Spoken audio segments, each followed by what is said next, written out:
Launch ಆಗಿರುವಂಥದ್ದು ಈ ಸಿನಿಮಾದ ಬಗ್ಗೆ ಹೇಳೋದಾದ್ರೆ. ಸಿನಿಮಾ ಬಗ್ಗೆ ಹೇಳೋದಾದರೆ ಲೈಕ್ ಇದೊಂದು ಹೊಸ ಪ್ರಯತ್ನ ಆ್ಯಕ್ಚುಲಿ. ಸೊ ಆಡಿಯನ್ಸ್ಗೆ ಒಂದು ಡಿಫ್ರೆಂಟ್ ವೇಯಲ್ಲಿ ನಾವು ಕನ್ವೆ ಮಾಡ್ತಾ ಇದ್ದೀವಿ.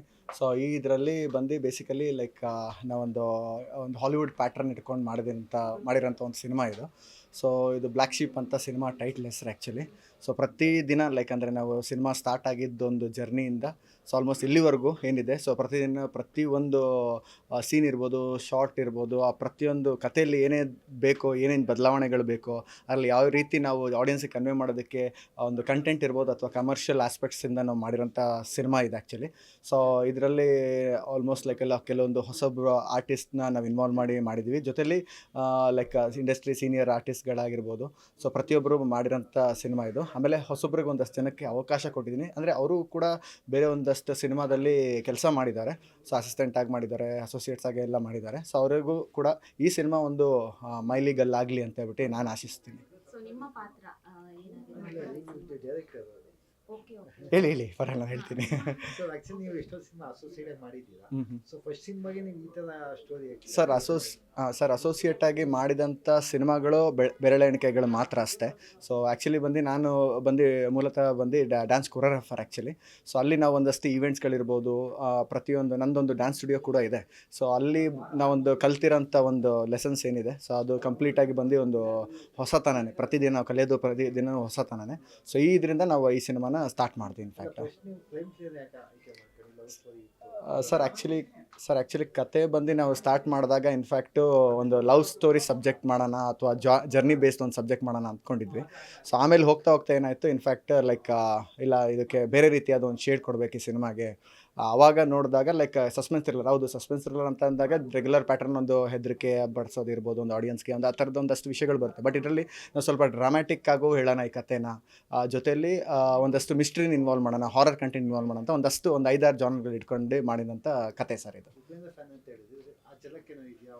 ಸರ್ ಉಪೇಂದ್ರ ಸರ್ದು ಆ್ಯಕ್ಚುಲಿ ಬ್ಯಾಸಿಕಲಿ ನೀವು ಟೈಟಲ್ ಬಂದುಬಿಟ್ಟೆ ಉಪೇಂದ್ರ ಸಿನಿಮಾ ನಾನು ನೋಡಿದಾಗ, ಸೊ ಅಲ್ಲಿಂದ ನಾನು ತೊಗೊಂಡಂಥ ಒಂದು ಆ ಟೈಟಲ್ ಡಿಸೈನ್ ಇರ್ಬೋದು. ಸೊ ಅದು ನಮ್ಮ ಬ್ಲ್ಯಾಕ್ ಶಿಪ್ ಟೈಟಲ್ ಕೂಡ ಅದೇ ರೀತಿಯಾದ ಒಂದು ಟಿಂಟನ್ನು ಬಳಸಿ ಬ್ಲ್ಯಾಕ್ ಶಿಪ್ ಟೈಟಲ್ನ ನಾವು ಡಿಸೈನ್ ಕೂಡ ಮಾಡಿದ್ದೀವಿ ಆ್ಯಕ್ಚುಲಿ. ಸರ್ ಇದು ಬೆಂಗಳೂರು, ಮಂಗಳೂರು ಮತ್ತು ಬಾಂಬೆಲಿ ಶೂಟ್ ಮಾಡಿದ್ದೀವಿ ಸರ್. ಹೊಸೊಬ್ಬರಿಗೆ ಯಾಕೆ ಕೊಡಬೇಕು ಅಂತ ಅನಿಸುತ್ತೆ ಈ ಸಿನಿಮಾದಲ್ಲಿ? ಮೇಡಮ್ ಇದು ಆ್ಯಕ್ಚುಲಿ ಹೊಸೊಬ್ರಿಗೆ ಅಂದರೆ ಲೈಕ್ ನಾವು ಆಡಿಷನ್ ಮಾಡಿದಂಥ ಸಿನಿಮಾ ಅಲ್ಲ ಆ್ಯಕ್ಚುಲಿ. ಸೊ ಬೇಸಿಕಲಿ ನಾನು ಫಸ್ಟ್ ಪ್ರಿಪೇರ್ ಆಗಿದ್ದೆ. ಸೊ ಇಂಥವ್ರು ಇವ್ರನ್ನ ಸೆಲೆಕ್ಟ್ ಮಾಡಿದ್ರೆ ಸೊ ನಾನು ಯಾವುದೇ ರೀತಿಯಾದ ಕೆಲಸ ನಾನು ಇವ್ರ ಕೈಲಿ ತೆಗಿಸ್ಬೋದು ಅಂತ ಹೇಳ್ಬಿಟ್ಟು ನಾನು ಬೇಸಿಕಲಿ ಸ್ಕ್ರೀನ್ ಟೆಸ್ಟ್ ಮಾಡಿದೆ ಡೈರೆಕ್ಟಾಗಿ. ಸೊ ಆಡಿಯನ್ಷನ್ ಅಂತ ಮಾಡಿದಾಗ ಏನಾಗುತ್ತೆ ಅಂದರೆ ಕೆಲವೊಬ್ರಿಗೆ ನಾವು ಏನು ಕೆಲಸ ಕೊಡೋದು ಒಂದು ಕನ್ಫ್ಯೂಷನ್ ಬಂದುಬಿಡ್ತೀವಿ. ಸೊ ಇಲ್ಲಿ ಬಂದಾಗ ಏನಾಯಿತು ಅಂದರೆ ನಾವು ಒಂದಷ್ಟು ಜನದ್ದು ಫೋಟೋಸ್ ಇರ್ಬೋದು ಅಥವಾ ವೀಡಿಯೋ ಅವ್ರು ಮಾಡಿರೋಂಥ ಮುಂಚೆ ಒಂದು ಥಿಯೇಟ್ರ್ ಬ್ಯಾಕ್ಗ್ರೌಂಡಿಂದ ಮಾಡಿರೋರು ಇರ್ಬೋದು. ಸೊ ಇವ್ರನ್ನೆಲ್ಲ ನಾವು ನೋಡಿದಾಗ ಏನನ್ನಿಸ್ತು, ಆವಾಗ ನನಗೆ ಹೊಸೊಬ್ರಿಗೆ ಒಂದು ಅವಕಾಶ ಕೊಟ್ಟರೆ ಅಂದರೆ ಅವ್ರಿಗೂ ಒಂದು ಲೈಫ್ ಆಗುತ್ತೆ. ಸೊ ಆ ಒಂದು ಕಾರಣ ಇಟ್ಕೊಂಡು ಪ್ಲಸ್ ಅವ್ರಿಗೆ ವರ್ಕು ಮಾಡಿಸೋದು ಇತ್ತು. ಅದೇ ರೀತಿ ನಮ್ಮ ಹೀರೋ ಇರ್ಬೋದು, ಅವರು ಕೂಡ ಹೊಸೊಬ್ರು ಇಂಡಸ್ಟ್ರಿಗೆ. ಸೊ ಅವ್ರನ್ನ ಮಾಡಿಸಿದಾಗಲೂ ಕೂಡ ಅಷ್ಟೇ, ದಿನ ನನ್ನ ಕಣ್ಮುಂದೆ ಇರಬೇಕು ನೀವು.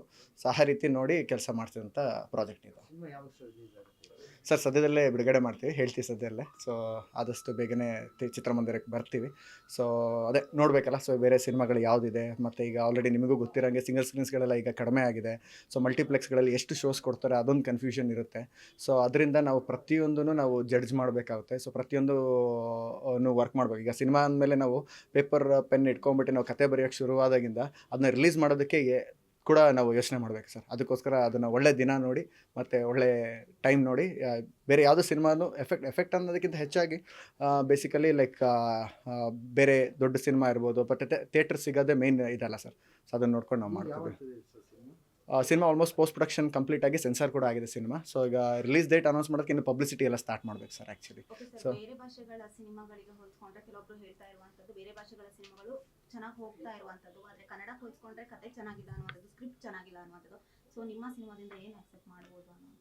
ಮೇಡಮ್ ಕನ್ನಡ ಸಿನಿಮಾ ಅಂದರೆ ಕತೆ ಚೆನ್ನಾಗಿ ಮಾಡ್ತಿಲ್ಲ ಅಂತ ನಾನು ಹೇಳಲ್ಲ. ಪ್ರತಿಯೊಬ್ಬರು ಕತೆ ಚೆನ್ನಾಗಿ ವರ್ಕ್ ಮಾಡ್ತಾರೆ. ಬಟ್ ಬೇರೆ ಆಡಿಯನ್ಸ್ಗಳು ಬೇರೆ ಕಂಟೆಂಟ್ ಸಿನಿಮಾಗಳು ನೋಡ್ಬಿಟ್ಟಿರ್ತಾರೆ.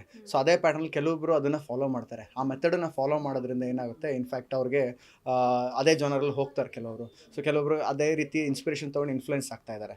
ಸೊ ಅಲ್ಲಿ ಹೊಡಿತಿರೋ ಅಂಥ ಒಂದು ಆ್ಯಕ್ಚುಲಿ ನನಗೆ ಗೊತ್ತಿರೋ ಹಾಗೆ ಸೊ ಬೇಸಿಕಲಿ ಲೈಕ್ ಕತೆ ಕಂಟೆಂಟು ಎಲ್ಲ ಚೆನ್ನಾಗಿದ್ರೆ ಜನ ನಮ್ಮನ್ನು ಕೈ ಬಿಡೋದಿಲ್ಲ ಆ್ಯಕ್ಚುಲಿ. ಜನ ಖಂಡಿತ ಚಿತ್ರಮಂದಿರಕ್ಕೆ ಬರ್ತಾರೆ, ಕನ್ನಡ ಸಿನಿಮಾನೇ ನೋಡ್ತಾರೆ ಆ್ಯಕ್ಚುಲಿ, ಬೇರೆ ಭಾಷೆಗಿಂತ ನಮ್ಮ ಕನ್ನಡ ಸಿನಿಮಾನೇ ನೋಡ್ತಾರೆ. ಸರಿನಾ? ಕರೆಕ್ಟ್.